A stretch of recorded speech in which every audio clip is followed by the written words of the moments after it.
Welcome to Wealthy After 40. Ready to ditch debt, retire sooner, and live life on your own terms? Only 54% of Gen Xers feel prepared for retirement, and 22% believe they will live a comfortable lifestyle. So if you're feeling like your finances are a hot mess express, you are not alone. I'm Daleen Higgins, founder of Elevate Finances and money coach for Gen Xers. I reached my dream of retiring at 50 while helping our daughter through college, and now I want to help you do the same.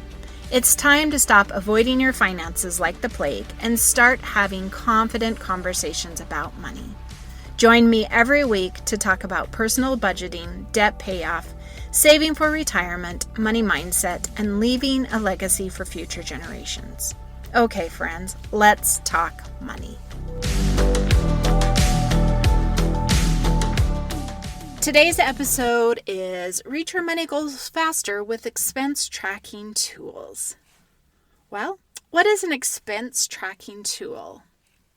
Before we dive into those specifics, I want to talk about tracking versus budgeting. So I hear a lot of people say, I really struggle with budgeting. Well, what I think they really mean is they struggle with the second portion of it, which is actually tracking, right?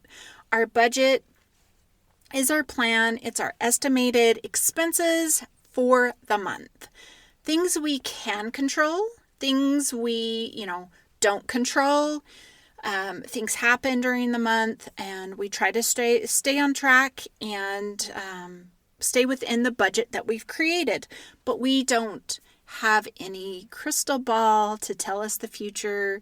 We know what bills we have to pay, but as far as groceries and fuel, emergencies, those types of things, we don't have control. But having the means to track it, we better understand our spending habits. So it is important to have a tracking tool and a tracking tool that works for you. So first I want to state that you want to make sure you have money goals in your budget, right? Make sure that whether you're paying down debt or saving for down payment on a house or retirement or whatever it is, that those are in your budget so that you can track to make sure you're getting there. Tracking is a way of measuring your progress to your goals. It also helps you dig a little bit deeper, which we're going to talk about a little bit later in the episode. So first, I want to talk about 4 different ways that you can track. We'll discuss them, and then we'll talk about who they're best for, how they can work for you, and how they serve you with your budget to lead you to your goals. So I have 4 methods. The very first one is what I call the manual method. So typically this requires you to, number 1, keep receipts from your purchases, and then you either put it pen and paper, so a check register or into a spreadsheet, and you manually keep track of your expenses against either your bank balance or different category balances, however you are tracking. The second tracking method is a budget app. Again, it's not creating your budget. You have already done that framework, but this helps you track against it with your expenses throughout the month. So I have listed several. This is not exhaustive. These are usually apps you can have on your phone. So portability, accessibility is quick and easy. So you can choose to link it to your bank accounts or do manual entry. And if you have your phone with you at the time you make a purchase, the time you get gas, or, eat out or whatever, you could do manual entry. This might be a little bit easier than remembering to keep your receipts and sitting down, 2-3 times a week to update your check register, update your spreadsheet, and make sure you're staying, within reason. So a budget app does have a little bit more availability and the 2 different options. So to name a few, The first one is YNAB, or You Need a Budget. Second one is Good Budget. Third one is Every Dollar. Fourth one is Mint. Mint can be a little overkill for just tracking, but it's a great app nonetheless. A new one is an autosave. Also can link or do manual entry.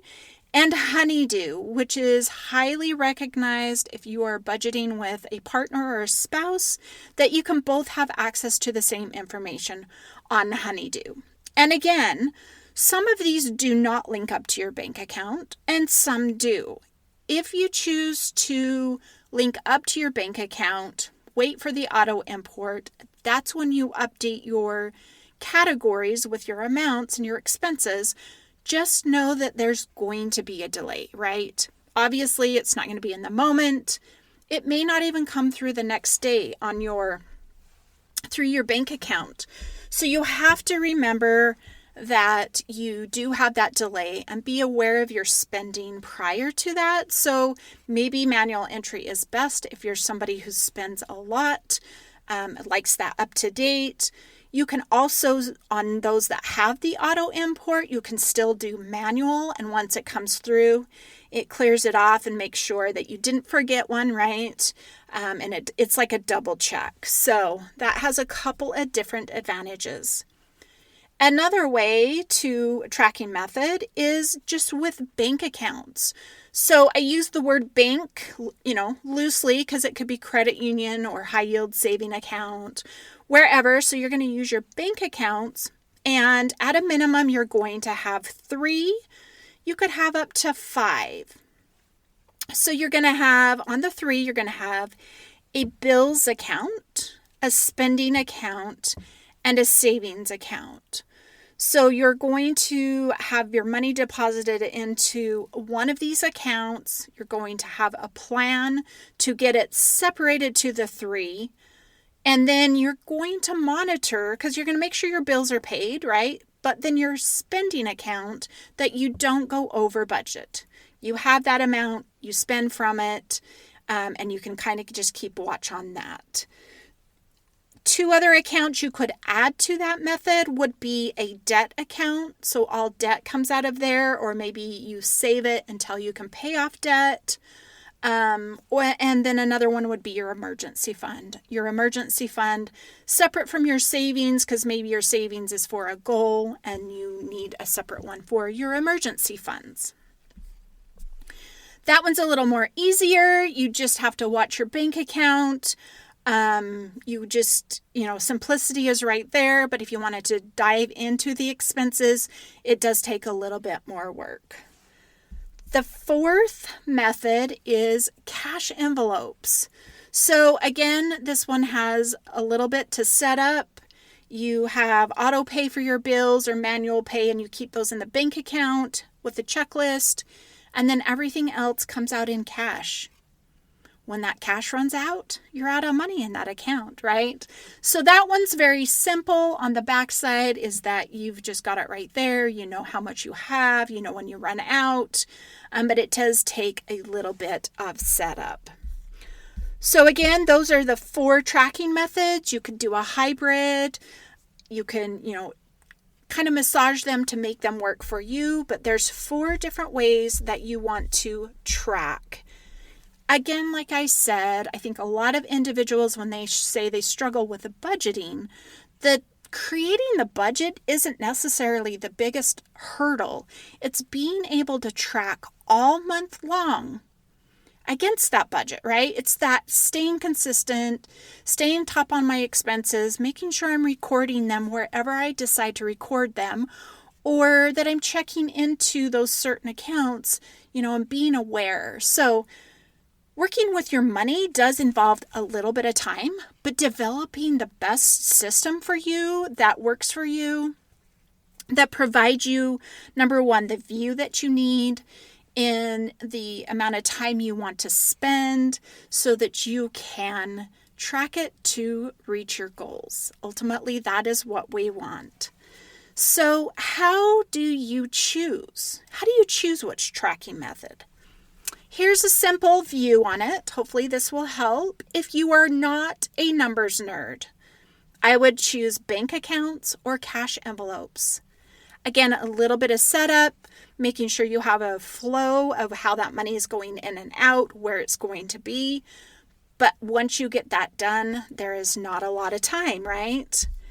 If you are not techie, so some of us older folks, technology can get away from us. We are not as comfortable. We grew up with check registers.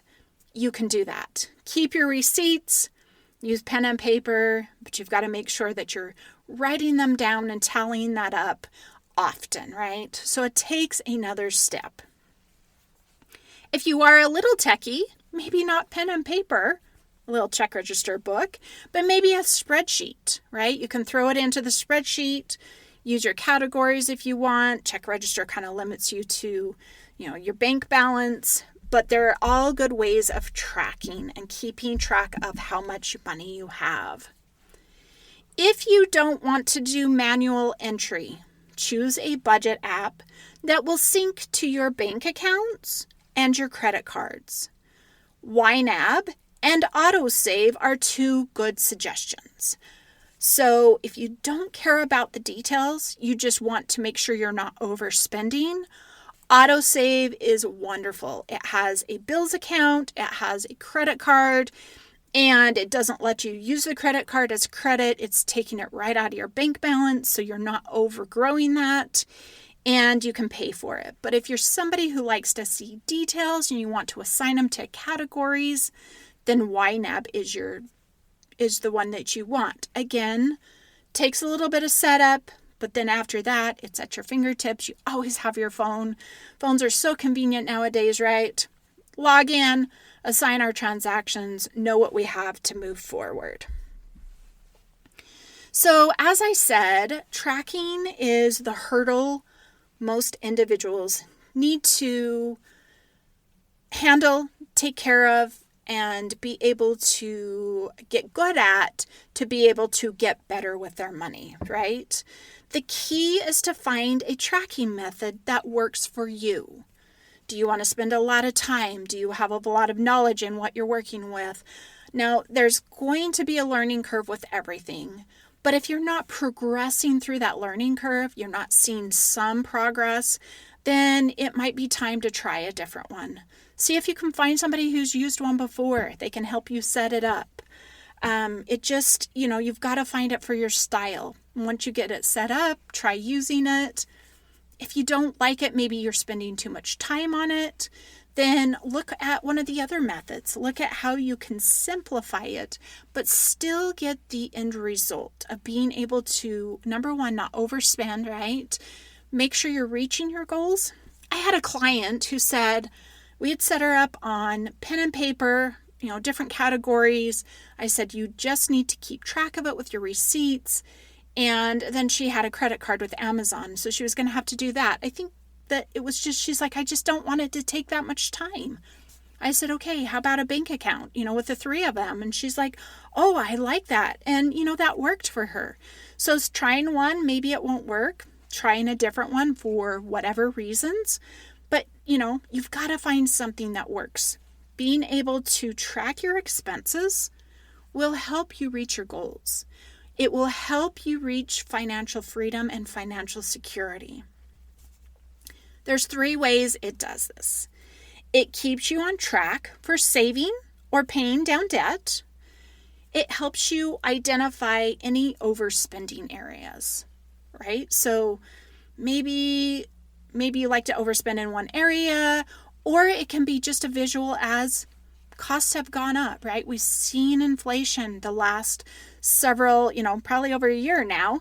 And so then you actually get the reality of what it truly costs in that category for the way you are spending. And number 3, tracking helps you dig deep into your expenses, meaning you're able to see it, right? See that the groceries are costing more, so you can't cut back on those. that you maybe are spending a little too much on your subscriptions or whatever because the progress you're making towards your debt is good, but you want to get there quicker, right? If you make a couple of these adjustments here, you can just divert the cash flow to your debt. And once it's done, then you can divert it back. So being able to track gives you that picture to see where you're spending your money, how you're spending your money, and why you're spending your money. I saw a couple on Facebook, and they indicated that they were trying to keep their groceries under a certain amount for the month.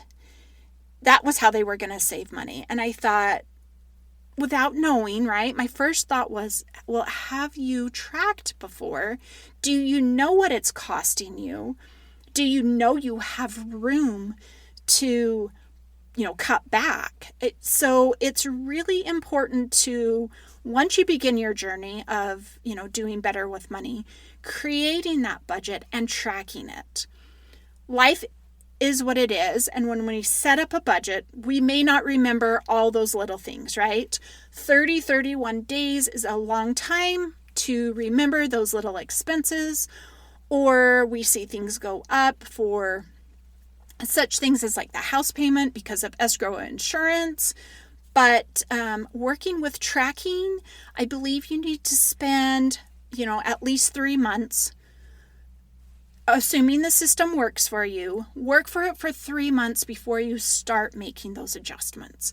Make sure you're hitting those targets that you've laid out, right? Make sure that you have enough money in groceries, or that you are covering all of the little expenses, that you don't have something pop up. Sometimes things are on a quarterly expense and we don't see it every single month. So once you find a tracking method that works for you, use it for at least 3 months before you then start digging deep into your numbers to create cash flow that you can divert to your savings or your debt. Or something different, right? It's just a visual of what we've got going on and what we really truly want from our money. So in conclusion, start using an expense tracking tool today. This will help you achieve your financial goals faster, and you will feel accomplished and you can see your results. So I challenge you to, if you have to, listen to this episode again, write down those methods, think through it, pick one that you think will work best for you. Remember, you know your style, you know how much time you want to spend, you know how much detail you want to sift through or you don't want to sift through, and then choose one and start working through it. Again, if it's an app, a budget app, there is going to be a learning curve. Hopefully you see progress. If you are seeing progress, just keep going. It's going to take a little bit of time. It's not going to happen overnight, but I know once you start tracking and get that solid, you will be able to move forward. I've been tracking with a budget app for about 5 years now. I spend 5 minutes every morning to just check in, see what transactions have come through, what it's standing, think about what time of the month it is, make sure bills are coming out as needed, and then I kind of move on. So mine's a daily thing, but it's simple and I've been running it for so long. So just know the longer you use it, the better you will be at it, the easier it will be. If you're working at it 6 months down the road and you're still struggling, probably need to find another method. So this is something I help my clients with in long-term coaching, being able to identify and massage and create that money routine that you need to be successful.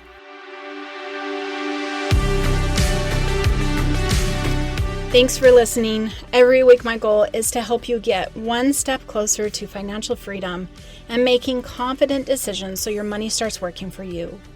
Do you have any questions from today's episode? Send me a message on Instagram. I'd love to help you gain more clarity around today's topic. Want more exclusive tips, trainings, and resources to help you hit your financial goals fast? Grab my free resource at elevatefinances.us/subscribe and join my free community to receive access to best tips, tools, and resources in your inbox weekly. And if you're looking for personalized support to get your finances on track for retirement, Check out my website at elevatefinances.us to learn more about one-on-one coaching.